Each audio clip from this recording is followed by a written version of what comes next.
Finally, a sit down video, and I am so excited for this one. Welcome back to the channel. It's me Mahek, and I hope you guys are doing extremely well. In today's video, I'm going to be talking about 7 things I wish I knew before coming to the US as a student. This video is going to be really helpful for people who are coming here as students, or somebody who is coming here for work, or simply anybody who is going to be coming here and staying here for a longer period of time. I have stayed in the US for almost over a year now, and these are 7 literal things I wish somebody told me beforehand.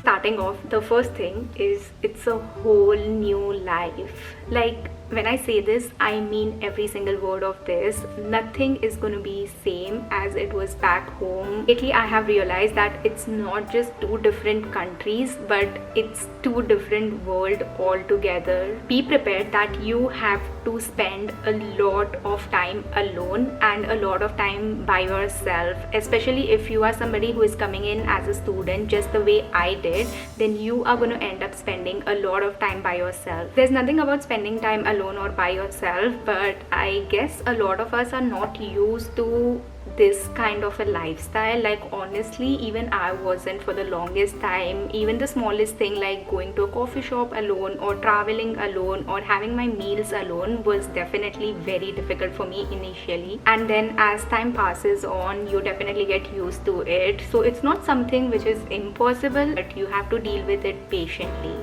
Second, every day is a new challenge because you are adjusting in a new country as a newbie from scratch. You might end up facing different challenges on different days, and on some days you'll also be having multiple challenges, but it's just how strongly you are able to deal with these challenges. I clearly remember, like, when I came in over here last year, doing all the household things by myself was a task. Like, doing everything from laundry to cooking your own meal to meal prepping. Literally, these are few things I had zero idea or clue about, because usually in India we all have house help, so we aren't used to doing this. But when I came here, it was quite difficult initially for me to adjust to do everything and handle everything by myself. Even like how the dates are written over here, where the month comes first and then the day comes in, because it's just the opposite in India, where we write the day first and then the month. So even getting into that writing pattern was a task. Third,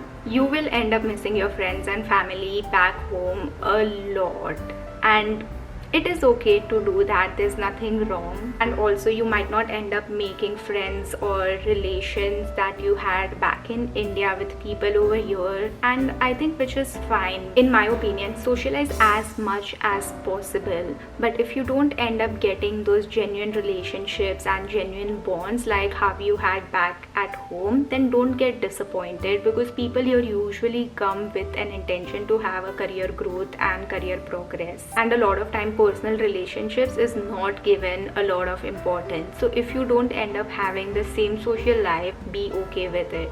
Fourth, this was kind of a mistake that I made, but it is choose your roommates wisely. Initially, I was staying in graduate housing, and the roommates I ended up having were very different than what I had expected.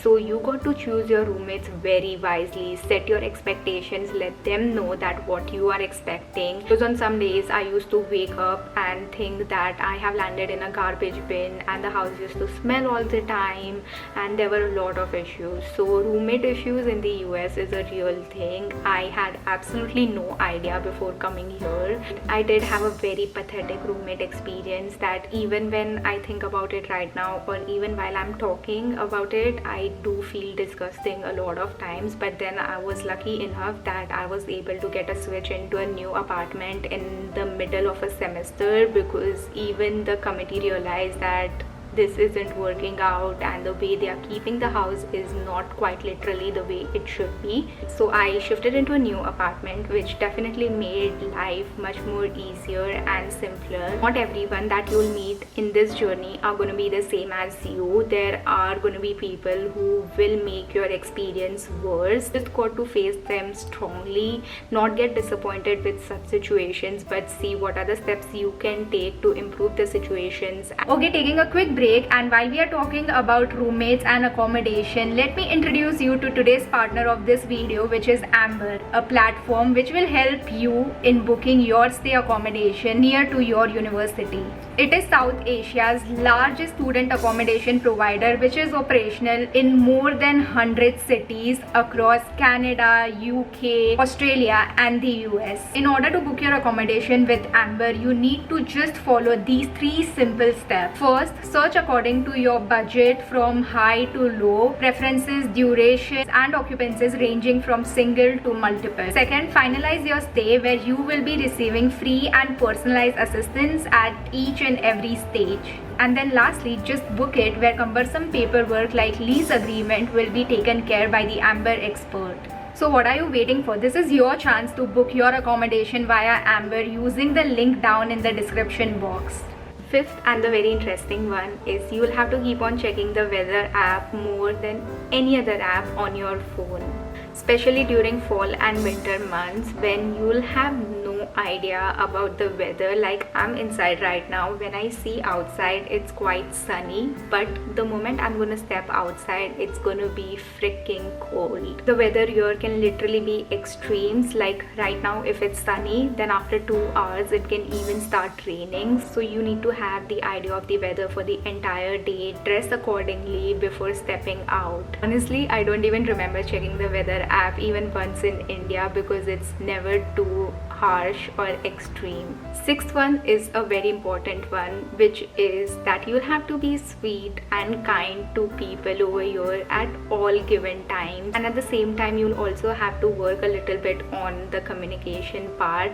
When I say communication, I mean the ability to say no without making the other person feel bad about you saying a no. You'll have to be very careful when you are saying a no for a task or a project or anything to the other person, because they should not end up feeling bad. A lot of times you will have to add things like, we'll see in the future, we'll try making this work out, but you can't simply and bluntly say a no for anything. So you need to be really careful before saying a no. Seventh and the last thing I would say is make the most of each and every opportunity you get over here. Make the most of the time, money and energy that you have invested in this journey. Learn, network, do on-campus jobs, do whatever that makes you happy. Just soak in everything and be happy about the fact that how far you have made it. That's gonna be it for this video. This was a long time due video, since I wanted to do this video and help anybody who is gonna be coming here. I hope you enjoyed watching this video and this video was helpful for you. If you did, then you know the drill. Do like, share and subscribe to my channel if you are new here, or if you haven't already. Lots of love and see you next time.